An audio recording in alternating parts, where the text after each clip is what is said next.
जय हिंद दोस्तों इस वीडियो में आपको बताने वाला हूं इंडिया पोस्ट उत्तर प्रदेश डाक विभाग 3951 पद भर्ती 2020 कट ऑफ के बारे में और साथ ही मैं आपको कुछ और अन्य सवालों के जवाब देने वाला हूं जो कि कहीं ना कहीं आपकी कट ऑफ या फिर सिलेक्शन से जुड़े हुए हैं। तो आप इस वीडियो को देखते रहिए, मैं आपको इसके बारे में इन सभी सवालों के जवाब कंप्लीट वे में देने वाला हूं ताकि आपके मन में इन सवालों को लेकर कोई भी डाउट न रहे। इसलिए आपको इस वीडियो को कंप्लीटली देखना है बिना स्किप किए। तो चलिए दोस्तों अब जानकारी शेयर करते हैं। अब यहाँ पर दोस्तों मैं आपको बता दूं कि जो आपके क्वेश्चंस होने वाले हैं ये मैंने वीडियो के थंबनेल में मेंशन किए हैं, बट अगर आपने वीडियो का थंबनेल नहीं रीड किया तो आप इस वीडियो को पूरा देखें, आपको एक एक करके सभी सवालों के आंसर मिलते जाएंगे। तो सबसे पहला यहाँ पर आपका सवाल है कि कितने परसेंटेज वालों का सिलेक्शन होगा। तो यहाँ पर दोस्तों मैं आपको एक क्लियर कट जानकारी देने वाला हूँ ताकि जिन लोगों ने अप्लाई नहीं किया है वो अभी क्लियर हो जाए कि हमें इसमें आवेदन करना है या फिर नहीं करना है। तो यहाँ पर मैं आपको एक रफ परसेंटेज बताने वाला हूँ, क्योंकि जैसा कि आप सब जानते हो कि इस भर्ती में 10वीं पास कैंडिडेट आवेदन कर पा रहे हैं और आपका सिलेक्शन सिर्फ और सिर्फ परसेंटेज के आधार पर किया जाएगा। तो मैं आपको बता दूं कि चाहे आप किसी भी कैटेगरी से इस फॉर्म को भर रहे हैं, अगर आपकी 70% से कम है तो आपका सिलेक्शन बिल्कुल भी नहीं होगा। कहीं से कहीं तक भी आपका चांसेस जो प्रीवियस डाटा है उसके अकॉर्डिंग इसमें सिलेक्ट होने का नहीं है। यानी कि अगर हम किसी भी भर्ती की कट ऑफ या फिर रिजल्ट या फिर मेरिट लिस्ट को देखें तो उसमें किसी भी कैटेगरी कैंडिडेट का सिलेक्शन 70% पे नहीं हुआ है रिसेंट की भर्ती में। इसलिए अगर आपकी 70% है तो आप इसमें आवेदन ना करें। बट अगर आप फिर भी ये सोच करके अप्लाई करना चाहते हैं कि जो होगा देखा जाएगा, क्या पता हमारा नंबर आ जाए, तो फिर आप इसमें आवेदन कर सकते हो। या फिर अगर आप SC ST कैंडिडेट हो जिनको आवेदन करने के लिए कोई फीस नहीं देनी है तो वो लोग 70% या फिर उससे कम परसेंटेज में भी आवेदन कर सकते हैं, क्योंकि सिर्फ आपका टाइम जाएगा, आपको कोई इसमें एग्जाम नहीं देना है, कोई इंटरव्यू देना है, कोई फीस नहीं देनी है, डायरेक्ट आपकी मेरिट लिस्ट लगेगी। अगर नंबर आ गया तो अच्छी बात है। वैसे तो जो डाटा है उसके अनुसार कोई भी चांसेस 70% वालों के सिलेक्शन के नहीं है। आई होप ये आपको क्लियर हो गया होगा कि 70% से कम अगर आपके हैं तो आप इसमें आवेदन ना करें। अब यहाँ पर इसी से जुड़ा हुआ आपका एक सवाल हो रहा है, कैटेगरी वाइज कट ऑफ क्या होगी। अभी जैसा कि इसमें आप लोग देख पा रहे हो आपकी डेट बढ़ा करके 7 मई 2020 कर दी गई है। तो इसी को देखते हुए वैसे तो जिस दिन मैंने फॉर्म फिलअप की वीडियो बनाई थी उसी दिन कमेंट आने शुरू हो गए थे कि सर कट ऑफ बताइए कि कट ऑफ कितनी जा सकती है। तो मैंने सोचा अभी थोड़ा रुक जाता हूँ और देखता हूँ कि कितने लोग इसमें आवेदन करते हैं, क्योंकि जो आवेदन करने वाले कैंडिडेट की संख्या है उसी के अनुसार कट ऑफ तय होगी।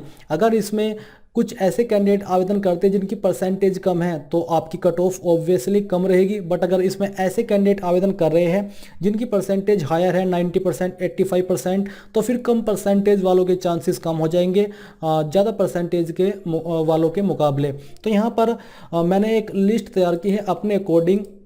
इसमें मेरे अकॉर्डिंग जो जनरल UR की लिस्ट जाएगी कट ऑफ की वो आपकी 80 to 95 होगी। 80 वालों का सिलेक्शन जो होगा वो बहुत ही कम कैंडिडेट का होगा और ये वहाँ पर होगा जहाँ पर पोस्ट ऑफिस के अंदर जनरल या फिर UR के अंदर कोई सीट खाली है और उस सीट के ऊपर ऐसे कैंडिडेट आवेदन करते हैं जिनकी परसेंटेज कम है और उसमें से कोई एक कैंडिडेट ऐसा आवेदन कर देता है जिसकी परसेंटेज हायर है, तो वहाँ पर ऐसे में 80% वालों का सिलेक्शन हो जाएगा।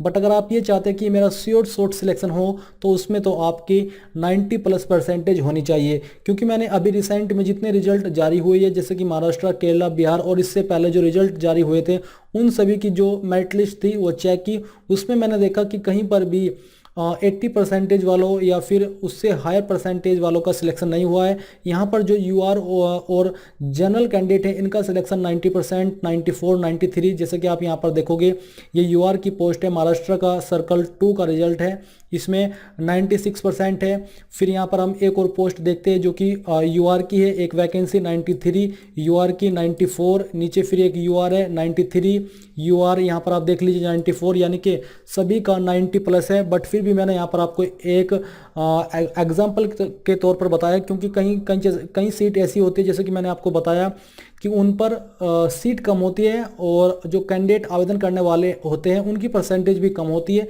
ऐसे में किसी कैंडिडेट का चांसेस बन जाते हैं सिलेक्शन होने के कम परसेंटेज पर भी। ओबीसी की जो कैटेगरी है इसमें भी आपकी सेम परसेंटेज रहने वाली है 85 to 95। अगर आप इस रिजल्ट को देखोगे या फिर किसी को भी देखोगे उसमें आप देख सकते हो 95 यहाँ पर ओबीसी की पोस्ट है, ओबीसी है, इसमें आप 93 और 80% पर भी है। ऐसा नहीं है कि 80% पर नहीं है, बट जो एक रफ आपकी कट ऑफ रहेगी वो 85 to 95 रहने वाली है। फिर आती है आपकी पीडब्ल्यूडी यानी कि जो विकलांग कैंडिडेट है और लोग इसमें आवेदन कर रहे हैं, तो उनकी परसेंटेज की अगर बात करें तो उनका सिलेक्शन 77 टू लेकर 85 पर हो सकता है। 77 का मतलब इसलिए क्योंकि मैंने यहाँ पर चेक किया उन सभी लिस्ट के अंदर, तो मैंने देखा कि 77 या फिर 79% पर कुछ का सिलेक्शन हुआ है, बट वो आपके पीडब्ल्यूडी कैटेगरी से बिलोंग करते हैं। जैसे कि मैं यहाँ पर 79 सर्च करता हूँ और 79 सर्च करने के बाद आप यहाँ पर देखोगे ये कैटेगरी आपकी पीडब्ल्यूडी की है और 79.5% पर इनका सिलेक्शन हुआ है। फिर इसी प्रकार से हम चेक करते हैं ये आपकी ईडब्ल्यूएस की यानी कि इकोनॉमिकली वीकर सेक्शन। इसके अलावा यहाँ पर हमने फिर से सर्च किया तो यहाँ पर पीडब्ल्यूडी कैंडिडेट है, 79% पर इनका सिलेक्शन हुआ है। पीडब्ल्यूडी की पोस्ट है, इसमें इनका सिलेक्शन हुआ है। तो इसका मतलब ये है कि जो पीडब्ल्यूडी कैंडिडेट हैं इनके चांसेस है 79 या फिर 80 प्लस पर सिलेक्ट होने के। इसके अलावा किसी भी कैटेगरी कैंडिडेट के चांसेस नहीं है 79% पर सिलेक्शन होने के। SC/ST की बात करें तो SC/ST कैंडिडेट के भी यहाँ पर 85 प्लस परसेंटेज होने वाली है, क्योंकि पोस्ट बहुत कम है, क्योंकि पूरे यूपी के अंदर ये पोस्ट निकाली है 3951। तो ऐसे में अगर आप सभी कैंडिडेट का रिजल्ट चेक करोगे जिनकी परसेंटेज हायर होती है तो वो सभी लोग इस भर्ती में आवेदन कर रहे हैं, क्योंकि फीस तो बहुत कम है, ना एग्जाम है ना इंटरव्यू है। इस वजह से ये कंपटीशन बढ़ रहा है और इसी वजह से आपकी परसेंटेज इतनी हायर जा रही है। तो ये मेरे अनुसार एक डाटा है जो कि मैंने आप लोगों को शेयर किया है, और साथ ही इसका जो वजह है इतनी परसेंटेज होने के या फिर ना होने के, ये भी मैंने आपको क्लियर कर दी है। फिर यहाँ पर एक सवाल आपका आता है, क्या बिना कंप्यूटर सर्टिफिकेट के सिलेक्शन होगा? अब कुछ कैंडिडेट ने इसमें आवेदन कर लिया है जिनके पास कंप्यूटर सर्टिफिकेट नहीं है, ना तो 10वीं में, ना 12th में, ना फिर अलग से। तो उनका क्या होगा? अगर उनका आपका मेरिट लिस्ट में नाम आ जाता है और डॉक्यूमेंट वेरिफिकेशन होगा, तो ऐसे में क्या वो बाद में अपना सर्टिफिकेट बनवा करके, यानी कि जो समय मिलेगा आपको अप्लाई करने से लेकर के रिजल्ट आने के बीच में, क्या वो इस समय के अंदर अप्लाई करके कंप्यूटर सर्टिफिकेट बना के ये वहाँ पर दे सकते हैं? तो दोस्तों, अगर जो एलिजिबिलिटी दी जा रही है नोटिफिकेशन के अंदर उसके अनुसार बात करें तो उसमें तो आपको अलाउड नहीं होगा वो सर्टिफिकेट देना, क्योंकि वहाँ पर इन्होंने मेंशन किया कि आपका लास्ट डेट से पहले कंप्यूटर सर्टिफिकेट हो जाना चाहिए अगर आपने अपलोड भी नहीं किया है, यानी कि जो आपका फॉर्म अपलोड है उसके अंदर भी आपने सर्टिफिकेट अपलोड नहीं किया। बट इसमें ऐसा कहीं पर भी नहीं लिखा कि आपका जो आपने सर्टिफिकेट बाद में बनवाया है और वो आप डॉक्यूमेंट वेरिफिकेशन में शो करोगे तो वही चल जाएगा। बट फिर भी अगर आपने अप्लाई कर लिया तो आप होप मत छोड़े, वहाँ पर आप कुछ भी वजह दीजिए, मे बी अगर उन्हें लगा तो आई होप आपका सिलेक्शन कर ले। वैसे तो एलिजिबिलिटी के अनुसार सिलेक्शन ज़रूरी नहीं है, यानी कि आपका अगर सर्टिफिकेट आपने बाद में बनवाया है लास्ट डेट के तो आपका सिलेक्शन नहीं होगा। तो ये आप क्लियर कर लीजिए, बिना कंप्यूटर सर्टिफिकेट के आपका सिलेक्शन नहीं होगा।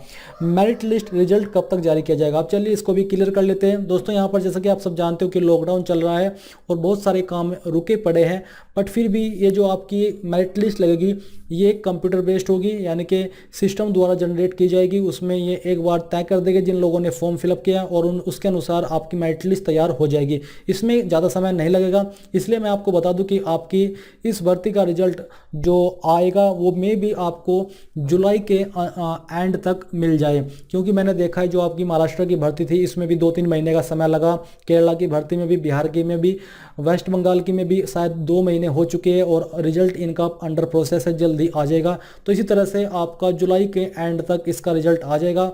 तब तक के लिए आप इसका वेट ही करना है, क्योंकि इसमें आपको कोई प्रिपरेशन नहीं करनी है। जैसे ही आपका रिजल्ट आए उसके बाद आपको जो कॉल लेटर है उसके अनुसार बताया जाएगा कि आपका डॉक्यूमेंट वेरिफिकेशन कब होगा और फिर आपको बताया जाएगा कि आपकी ज्वाइनिंग कब से हो रही है। तो दोस्तों, बस यही थी जानकारी जो कि मुझे आप लोगों तक शेयर करनी थी। आई होप ये जानकारी आपको पसंद आई होगी।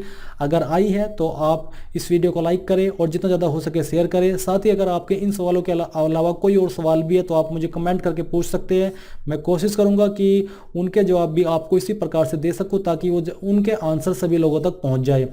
और इस वीडियो के लास्ट में मैं आपसे रिक्वेस्ट एक बार फिर से करूंगा कि आप इस वीडियो को लाइक शेयर तो करें ही, और साथ ही साथ चैनल को सब्सक्राइब कर ले, जो कि आपका अपना चैनल ज्ञानदेव होस्ट है। और सब्सक्राइब करने के बाद बेल के आइकन को ऑन कर दे। ऑन करने के बाद जैसे मैं कोई भी वीडियो अपलोड करूंगा तो आपको उसका नोटिफिकेशन मिल पाएगा और आप इस वीडियो को सबसे पहले वॉच कर पाएंगे। जय हिंद दोस्तों।